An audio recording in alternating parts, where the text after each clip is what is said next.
又从上海开了一台途观回来，这个车看似人畜无害，实际上暗坑一大堆。第一个问题，烧机油，那我就是干这个事情的，对不对？没有烧机油找我干嘛？第二个呢，底盘比我这个膝关节都会响，咔啦咔啦咔啦咔，对吧？我的腿都要废了，它的底盘也要废了。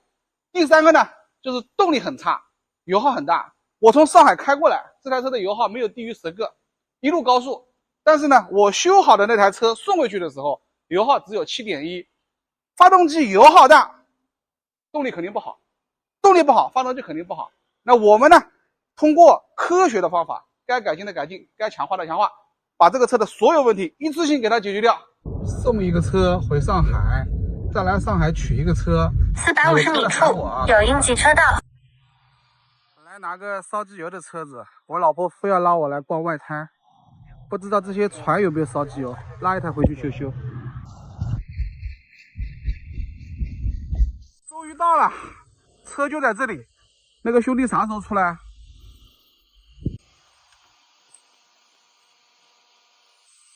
车子拿到手，10表公里数158000多，上高速回金华修车。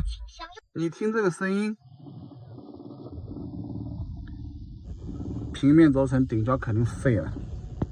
这个防冻液水壶啊，里面这么多水垢，我不知道它这个水箱里面有没有水垢。如果水垢多的话，也会烧机油啊。小子，水箱里面看一下水垢多不多，还有暖风水箱里面看一下水垢多不多。如果水垢多的话，影响散热度，给它换掉。这个水箱怎么了？水箱里面水垢很多，水垢很多是吧？对。所以说啊，防冻液一定要用好的，不要往里加水，必须加防冻液。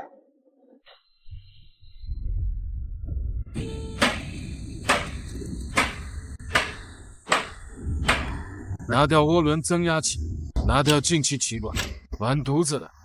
机油散热器里面都是水垢，凸轮轴瓦架拉毛了，肯定也不能用了。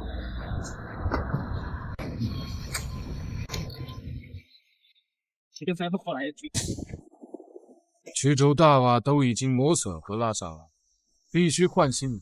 先把活塞捅出来，先看一看有没有拉缸或者磨损。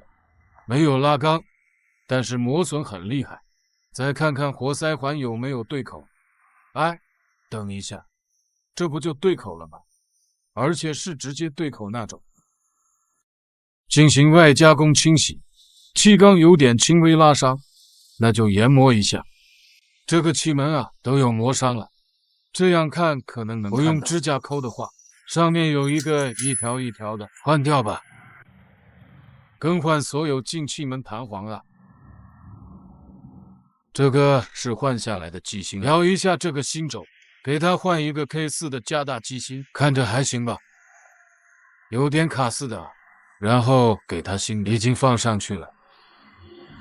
火花塞呢，我们一直坚持使用原厂火花塞，因为原厂火花塞是最稳定的。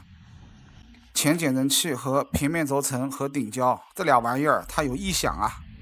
涡轮水管啊，橡胶部分啊，发胀了已经啊，发胀了。要是这一次，下次想换的话，那就不容易了。涡轮增压的断路阀拆出来它就散架了，你说这个车动力它能好？这个玩意儿直接影响到涡轮的压力，影响到动力的好坏。这个水箱啊，里面都是水垢了。你看新的，这个是放下来的新的。已经装在上面了。全新的这个平面轴承顶胶啊，原来打方向有嘎嘎响。我是原厂的，自家店啊，发动机变速箱的，上面都有标识的 WAG 的啊，我这也是。一律使用带涂层的3代 EA888的大瓦，机油喷嘴全部换新的。一律30牛米拧紧，大瓦螺丝呢一定要换掉，尤其是头尾这2道，一律按照60牛米加90度拧紧。打90度啊！使用3代 EA888的82.435的小活塞，我们用的是李岩的活塞，活塞环是改进的活塞环。再来。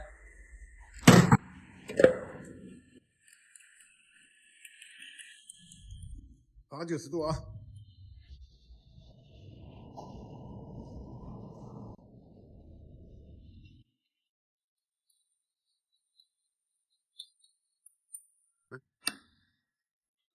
原来这个密封圈啊，都老化掉了，要重新换一个新的。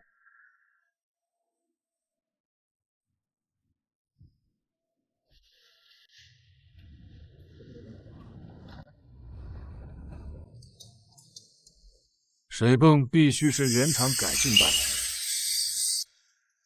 的，缸盖螺丝2次利用，直接打60牛米加90度。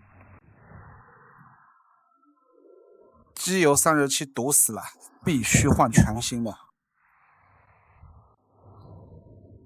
所有的密封圈全部改成浮胶圈。铺轮轴瓦架必须徒手轻松推入。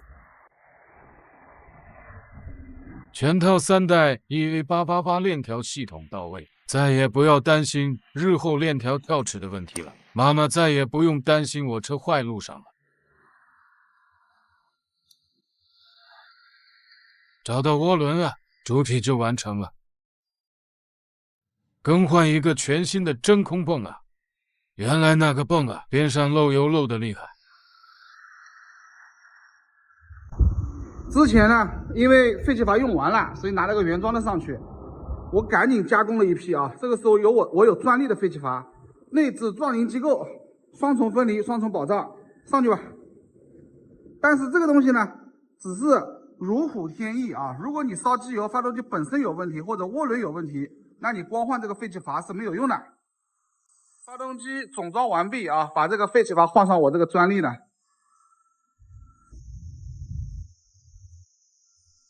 崭新的机器准备进入机舱，发动机进去喽。那像这种坏掉的就直接换掉呗，对不对？没啥好说的。这小吊杆呢，用这种改进版的2层的啊，不容易坏。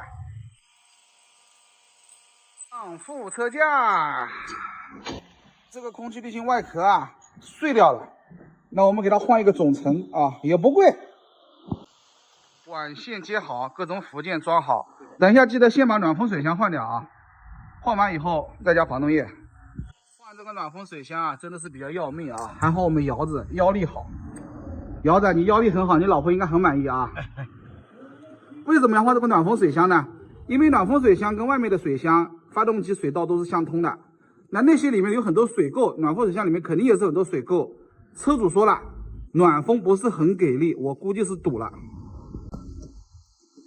拿出来，这不是塞进去啊，里面肯定堵了吧？有点水垢，看这个洗是洗不出来的啊，这个必须得换。所以说，如果水垢多的车，散热系统一起换。新的暖风小水箱啊，长这个样子。哎呀，新的塞进去啊，这玩意儿比较费腰，还好我们店里窑子腰好，对吧？肾好腰好，一切都好。使用德联的防冻液，奥迪出厂出窗配套，车主指定要加这个机油啊！很多人说嘉实多是油泥多，这个只是大家造成的一个误解。嘉实多的机油是非常好的机油，如果说你用到了油泥多，只能说你买的是假的嘉实多。平时保养的时候，机油搞干净，不管你是抽还是放，确保机油搞干净，然后加5升，不要加4.5、4.6。因为那个直到机油尺中线。发动机大修完，因为发动机里面是空的，所以出装加6升。再来一瓶啊，6升。我这里88、99是没有的，我这里只有好机油。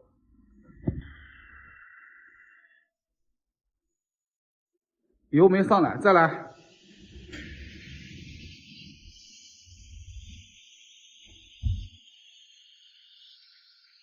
这个发动机声音啊，就非常的舒服啊，很清脆。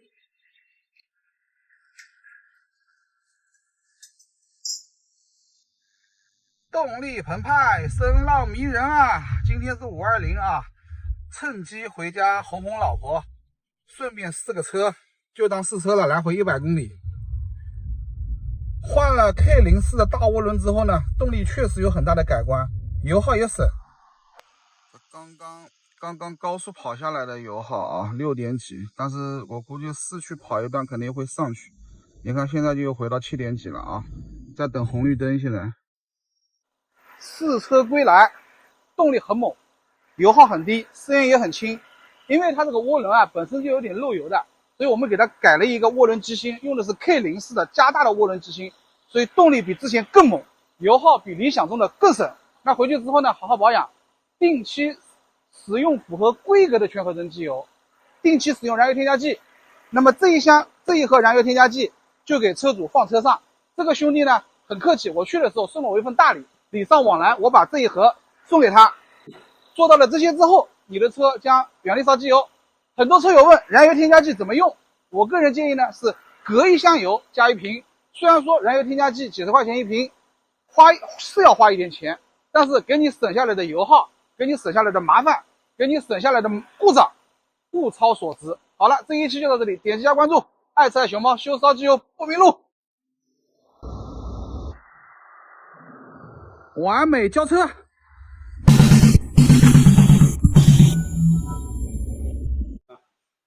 像我这种一年修100多台发动机的人，很少听说发动机修完有漏油的。为什么呢？有2个原因。第一个，打胶的面要处理干净；第二个，胶水要选得好。那你们问我用什么胶水？不是591里用不起，而是这个菲比更有性价比。我呢一直在他们家买这个菲比的胶水，用到现在还没有失手过。